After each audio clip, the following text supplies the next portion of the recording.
Hello viewers, welcome to నాదే kitchen. ఈరోజు వీడియోలో మీరు చూడబోతున్నది ఎంతో టేస్టీ రెసిపీ, మనందరికీ ఎంతో ఇష్టమైన ఈవినింగ్ స్నాక్ ఐటమ్ సన్నకారపూస.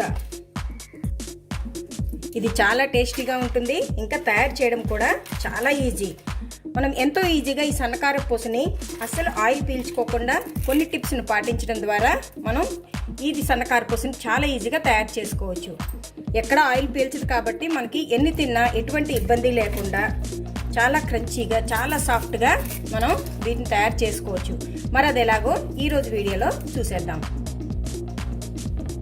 సన్నకారపూస తయారు చేసుకోవడానికి ఇలా ఒక మిక్సర్ జార్ని తీసుకుని దాంట్లో ఒక స్పూన్ వాము, ఒక స్పూన్ జీలకర్రని కలిపి ఇందులో వేసేసి మెత్తటి పౌడర్ని ప్రిపేర్ చేసుకోవాలి.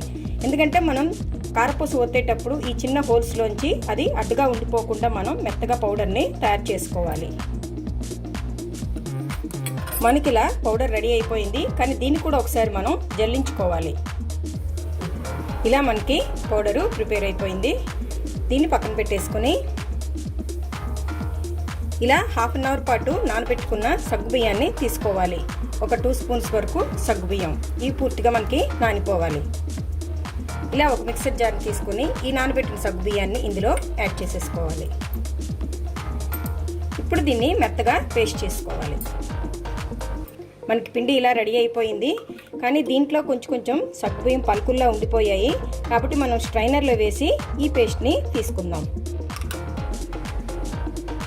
ఇలా ఒక మిక్సింగ్ బౌల్ని తీసుకొని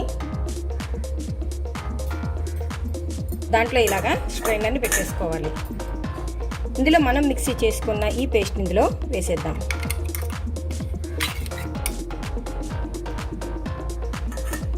ఇలా కలుపుతుంటే మనకి మెత్తటి పేస్ట్ అనేది కిందకి వెళ్ళిపోతుంది.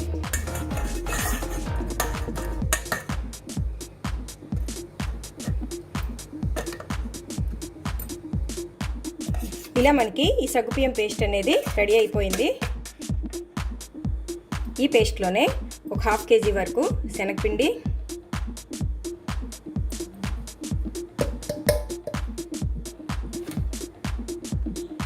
మీ టేస్ట్కి సరిపడా సాల్టు,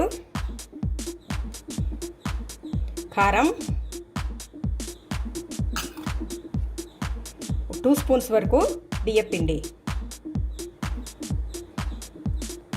అలాగే మనం ముందుగా రెడీ చేసి పెట్టుకున్న జీలకర్ర, వామ్ పౌడర్, 1 టేబుల్ స్పూన్ వరకు వెన్న. ఇది ఇంట్లో తయారు చేసిన వెన్న, మీరు కావాలంటే షాప్ నుంచి బటర్నైనా తెచ్చి వేసుకోవచ్చు. ఇప్పుడు ఇవన్నీ బాగా కలిసేటట్టు ఒకసారి మెత్తగా తిప్పేసుకోవాలి.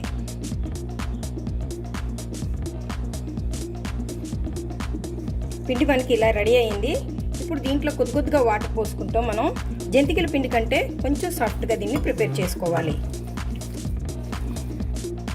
మనం ఈ పిండిని ఇలాగా చేతికి అంటుకున్నట్టు కలిపితేనే మనకి ఆ సన్న గొట్టంలోంచి అంటే సేవ్ అనేది కిందకి ఈజీగా వచ్చేస్తుంది.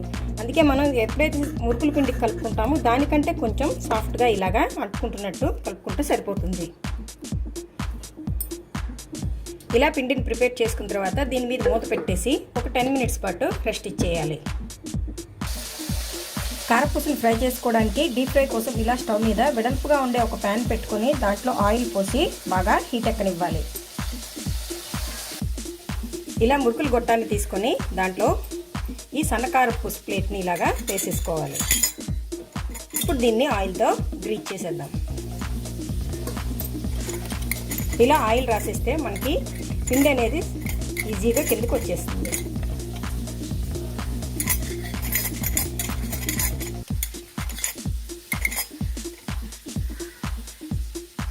ఇలా మొత్తాన్ని గ్రీజ్ చేసేసిన తర్వాత చేతికి కొద్దిగా ఆయిల్ని అప్లై చేసుకొని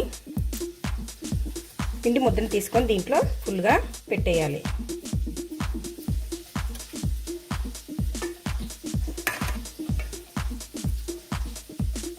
దీని నిండా ఎంత పడితే అంత. మిగిలిన పిండి ఆరిపోకుండా దీని మీద ఇలాగా మూతను పెట్టేద్దాం. ఇప్పుడు దీన్ని ఫిల్ చేసేసుకుందాం. ఇప్పుడు దీని మీద కవర్ చేసేద్దాం. ఇప్పుడు దీని మీద ఇలా మూతను పెట్టేసి దీన్ని టైట్గా బిగించేసుకోవాలి.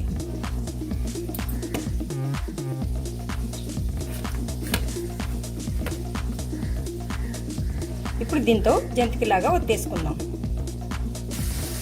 ఆయిల్ మనకి బాగా హీట్ అయింది. ఇప్పుడు స్టవ్ని సిమ్లోకి అడ్జస్ట్ చేసేసుకొని మనం ఫిల్ చేసుకున్న ఈ మురుకుల గొట్టంతో ఇప్పుడు మనం సన్న కారపూసని వేసేసుకోవాలి.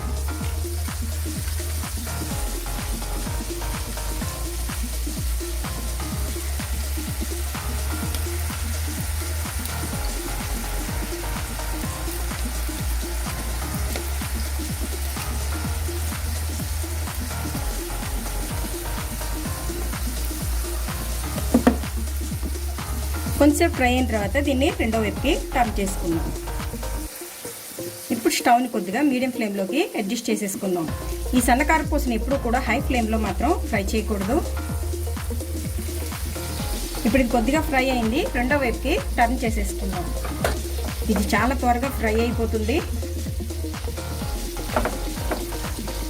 ఇప్పుడు దీంట్లో ఈ బబుల్స్ అన్ని ఆగిపోయేంత వరకు ఫ్రై చేసుకోవాలి. ఇప్పుడు ఈ బబుల్స్ అన్నీ ఆగిపోయాయి కదా, ఇప్పుడు దీన్ని ఆయిల్ నుంచి తీసేద్దాం.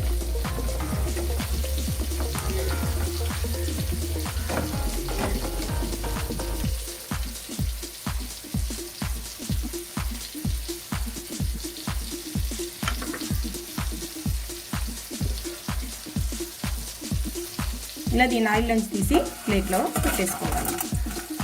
అంతే, మనకి సన్న కారపూస రెడీ అయిపోయినట్టే. మిగిలిన పిండితో మొత్తం ఇలాగే చేసేసుకోవాలి.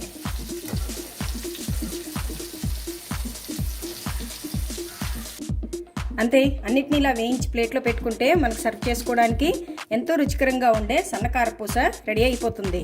ఇది అస్సలు ఆయిల్ పీల్చుకోదు. అలాగే ఎన్ని తిన్నా మనకి చాలా హ్యాపీగా ఉంటుంది. డైజెషన్ ప్రాబ్లం కూడా ఉండదు. సో ఈజీ కదా ఫ్రెండ్స్ మనం సన్న కారపూస తయారు చేసుకోవడం. మరెందుకు ఆలస్యం, మీరు కూడా వీటిని తయారు చేసుకుని మీ పిల్లలతో పాటు ఎంజాయ్ చేయండి. అలాగే మరిన్ని లేటెస్ట్ రెసిపీస్ కోసం, ఇన్ఫర్మేటివ్ వీడియోస్ కోసం నాదే క్రియేషన్స్ని సబ్స్క్రైబ్ చేసుకోండి. Thank you for watching.